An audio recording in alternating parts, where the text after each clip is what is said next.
सभी को प्रणाम। डे 129 हमारी भावी पीढ़ी और उसका नवनिर्माण। हम लोग शीर्षक पढ़ रहे हैं, बच्चे चाहते क्या हैं। हम लोगों ने अभी तक स्वाध्याय किया कि बच्चे अपराधी प्रवृत्ति के क्यों होते हैं, उनके अंदर ऐसी क्या वृत्तियाँ उपजती है जिसके कारण वो बुरे आचरण करते हैं या उनकी आदतें बुरी हो जाती हैं। तो उसी क्रम में है कि बच्चे चाहते क्या हैं और उनमें कैसे हम रचनात्मक ढंग से सुधार ला सकते हैं, उनकी क्रियाकलाप को हम सुधार सकते हैं, उसी में आगे है। ऐसा करने से बच्चे चटोरे और तरह तरह की चीजें खाने के आदी ही होते हैं। उनको स्वास्थ्य और अस्वास्थ्य की चीजों का ज्ञान नहीं रहता। वे अपव्ययी और बाजारू हो जाते हैं, जिससे उन्हें घर की बनी सामान्य और साधारण चीजें अरुचिकर हो जाती है। बहुत से अभिभावक तो बच्चों को बार बार खिलाते हैं। माँ खाती है तो अपने साथ खिलाती है, पिता खाने बैठता है तो अपने साथ बैठा लेता है और अलग से तो उसे भोजन करना ही पड़ता है। यही नहीं कि माता पिता अपने साथ केवल बैठा ही लेते हों, जब तक स्वयं खाते हैं तब तक उसे भी खिलाने की कोशिश करते हैं। यदि वह नहीं खाता तो उसे प्यार से अनुरोध करके या पैसे देने का वायदा करके खाने को विवश करते हैं। और इस प्रकार जब उसकी पाचन क्रिया बिगड़ जाती है तो तरह तरह की दवाइयाँ खिलाकर भूख बढ़ाने का प्रयत्न करते हैं। बहुत से अभिभावक बहुत सी चीज़ें बच्चों को खिलाते पिलाते रहते हैं। जैसे अपनी चाय पिलाई गई तो कुछ देर बाद उसे दूध पिलाते रहें, फिर नाश्ते का नंबर आता है, पुनः मैं तुम्हारे लिए केले लाया था, लिए या नहीं, और जाओ माँ से अपनी मिठाई का हिस्सा तो ले आकर। यानी उनका वे खाने पीने का कुछ ऐसा क्रम लगा देते हैं कि बच्चे को आध घंटे का भी अवकाश बिना खाए नहीं मिलता। बहुत से माता पिता विश्वास रखते हैं कि बच्चा जितनी बार और जितना अधिक भोजन करेगा वह उतना ही तंदुरुस्त और ताकतवर होगा, इसलिए वे उसे बार बार प्रेरित करके 2-3 बार से ज़्यादा भोजन करने को विवश करते हैं। कुछ अभिभावक दूध, दही, घी, मलाई, मक्खन आदि गरिष्ठ वस्तुओं का बहुत प्रयोग ही स्वास्थ्य का आधार मान लेते हैं और उन्हें खूब खिलाते हैं। वे उसकी औकात और उसकी पाचन शक्ति का विचार बिल्कुल नहीं रखते। उनकी इस प्रकार की भोजन संबंधी चिंता और तत्परता बच्चे के स्वास्थ्य को ठिकाने लगा देती है। किंतु किया जाए, उन्हें बच्चे से प्रेम जो है, यहाँ पर बस बिल्कुल व्यवहारिक बातें बताई जा रही है कि प्रेम से हम बच्चे को सोचते हैं अधिक से अधिक खिलाते जाएंगे तो हमारा बच्चा तंदुरुस्त बनता चला जाएगा, और उसकी पाचन शक्ति का हम ध्यान नहीं रखते हैं कि उसकी पाचन शक्ति की क्या क्षमता है। हम सोचते हैं बच्चा को सब कुछ खिलाते जाएंगे, सब कुछ उन्हें सारे तमाम तरह के अनेक तरह के विभिन्न पौष्टिक तत्व मिलते चले जाएंगे और हमारा बच्चा तंदुरुस्त होगा। लेकिन हमारे परम पूज्य गुरुदेव भी कहा करते हैं कि भूख नहीं तो भोजन नहीं। जब तक करी भूख ना लगे तब तक ना खाएं। तो एक बच्चे के पालन पोषण में तो हमें भी अंदाजा हो जाती है कि हम अपने बच्चे को कब क्या खिलाएं, किस मात्रा में खिलाएं। तो इसका ज्ञान संज्ञान हमें होना बहुत ज़रूरी है। नहीं तो फिर बच्चे की लीवर की प्रॉब्लम, बच्चे की पाचन शक्ति की प्रॉब्लम, पेट का प्रॉब्लम, फिर वो चटोरेपन की आदत हो जाती है, उनके हमेशा मुँह उठाने की आदत हो जाती है। तो कहीं ना कहीं क्या है, बस जो जीवा पर तो स्वाद लगते हैं लेकिन वो कभी कहीं ना कहीं जाकर हमारे पेट में ही हुड़दंग मचाते हैं। तो इस तरह हम अपने एक अभिभावक के रूप में बच्चे को जो अधिक से अधिक और बस थोड़े थोड़े अंतराल पर खिलाने की जो वृत्ति उत्पन्न करते हैं, तो कहीं ना कहीं इसकी दोषी हम खुद होते हैं। और बाद में जब उनके स्वास्थ्य पर पड़ने लगता है, बिगड़ने लगता है, तब हम ध्यान देना शुरू करते हैं। बहुत से अभिभावक बच्चों को बहुत ही कीमती वस्तु पहनाने में संतोष अनुभव करते हैं। उनका दृष्टिकोण उपयोगिता का नहीं, तरक भरक, शान शौकत और प्रदर्शन का रहता है। वे बच्चों को स्वयं बाजार ले जाते हैं और अच्छे से अच्छे कपड़ा खुद उनसे पसंद कराकर खरीदते हैं, फिर चाहे वह कितने ही कीमती, कमजोर और अनुपयोगी क्यों न हो। अभिभावकों की इस दुर्बलता से दुकानदार खूब लाभ उठाते हैं। वे बच्चों की पसंद के कपड़ों का अच्छा खासा मूल्य वसूल करते हैं कि जो कपड़ा बच्चा पसंद कर लेगा, लेने से इनकार नहीं कर सकते। इधर इस छूट के कारण बच्चे वस्त्रों की उपयोगिता, उनसे संबंधित मितव्ययता और उनके मजबूत एवं टिकाऊ होने के विचार से वंचित रह जाते हैं और जीवन भर इसका महत्व नहीं जान पाते। साथ ही वे आदत से फैशनेबल, दिखावा पसंद और तरक भरक वाले बन जाते हैं, जो उनके लिए आगे चलकर अहितकर होता है। ऐसे वस्त्रों की सिलाई और धुलाई पर भी बहुत खर्च होता है।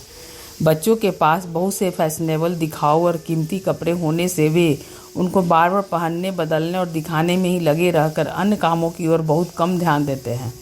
साथ ही कपड़ों की बहुतायत होने से उनको ठीक से रखने और ठीक से उपयोग करने की ओर से लापरवाह हो जाते हैं। बहुत अच्छे कपड़े पहने होने के कारण कोई काम करते वक्त उनका ध्यान कपड़ों की ओर अधिक काम की ओर कम रहता है, जिससे कोई काम वो सुचारुता से नहीं कर पाते, फलतः किसी काम में दक्ष भी नहीं हो पाते। ये बिल्कुल उस तरह की बातें हैं जो हम लोग खुद इसका सामना करते हैं। अगर हम स्वयं ऐसा कोई भड़काऊ या महंगी कपड़ा पहन लेते हैं तरक भड़क वाले, तो काम करने में जब हम खुद अनईजी महसूस करते हैं तो हमारे बच्चे क्यों नहीं करेंगे।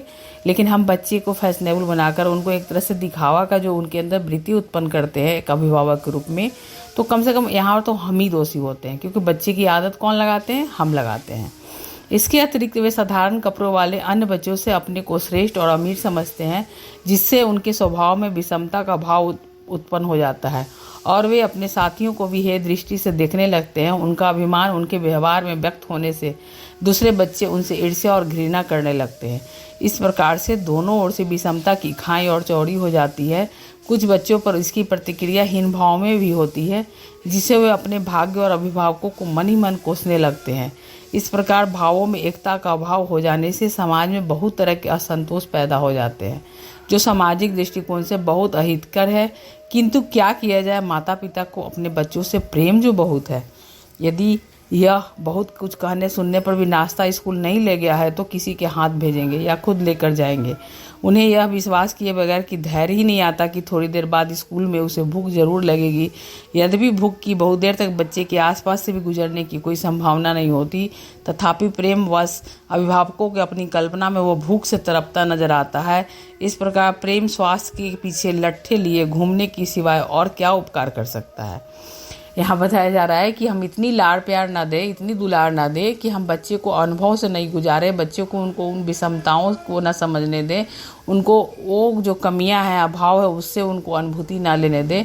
हम उनके हर समय जो छत्र छाया बनकर उनके पीछे पड़े रहते हैं, तो कहीं ना कहीं एक तरह से प्रेम का हम एक तरह से लट्ठा मारते हैं। आप गुरुदेव बोल रहे हैं लट्ठे मारते हैं और उनके ही जीवन को हम कठिन बनाते चले जाते हैं प्रेम और दुलार में। इसलिए एक अभिभावक के रूप में हमारे मूल में प्रेम हो, लेकिन एक आंख दुलार की, एक आंख फटकार की हो, जो उनके लिए उपयुक्त हो, उचित हो, उपयोगी हो, वही काम हमें करना चाहिए। हमें ये नहीं सोचकर करना चाहिए कि हमारा बच्चा है तो हम ये नहीं करें, वो नहीं करें, परहेज ना करें, बल्कि उसके व्यक्तित्व के विकास के लिए जो जरूरी हो, उसके जो आगे जीवन में सदुपयोग हो, वो काम को हम करें।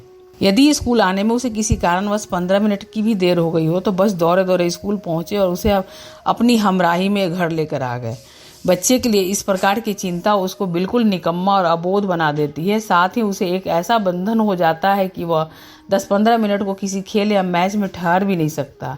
कुछ अभिभावक जरा सर्दी बढ़ जाने अथवा पानी बरस जाने से बच्चे को स्कूल जाने से रोक देते हैं और यह कहकर घर में ओढ़ लपेट कर बैठे रहने का निर्देश कर देते हैं कि कहीं सर्दी लग जाएगी या जुकाम हो जाएगा। इस प्रकार के निरर्थक बचाव और हिफाजत से बच्चा बिल्कुल सुकुमार और असहिष्णु हो जाता है तथा जब तब सर्दी गर्मी का बहाना करके पढ़ने से भी जी चुराने लगता है। तो इस तरह यहाँ बताया जा रहा है कि जो अभिभावक के स्वभाव मूलतः होते हैं, वही इस तरह से जो परहेज करते हैं, बच्चे को हम अनुभव से नहीं गुजरने देते हैं, उनके प्रकृति से नहीं जुड़ने देते हैं, उनको ऋतुओं के अनुसार उनको नहीं झेलने देते हैं, तो कहीं ना कहीं हम उनको ऐसे प्यार दुलार देकर उनके मतलब उनके एक सुरक्षा का जो आवरण ओढ़ा देते हैं, तो हम उनकी ही इम्यूनिटी पावर को, उनके ही अंदर की आत्मबल को हम कमज़ोर करते हैं।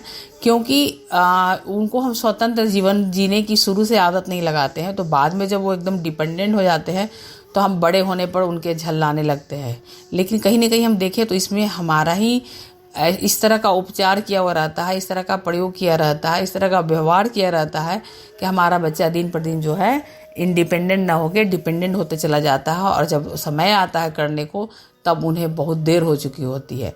तो हम बच्चे क्या चाहते हैं, बच्चे को हम कैसे सुधार सकते हैं, बच्चे में कैसे रचनात्मक बातों को विकसित कर सकते हैं, तो हम सबको एक अभिभावक के रूप में उनके बाल्य अवस्था से ही सोचना चाहिए कि जो भी कुछ हम उनको सिखाने जा रहे हैं, करने जा रहे हैं, उनके जीवन में बदलाव लाने जा रहे हैं, उसका दूरगामी परिणाम क्या होगा।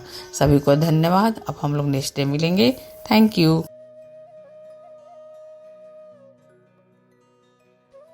हमारे YouTube चैनल को सब्सक्राइब करें और बेल आइकन को दबाकर ऑल पर क्लिक करें ताकि आने वाले सभी वीडियोस की नोटिफिकेशन आपको मिलती रहे।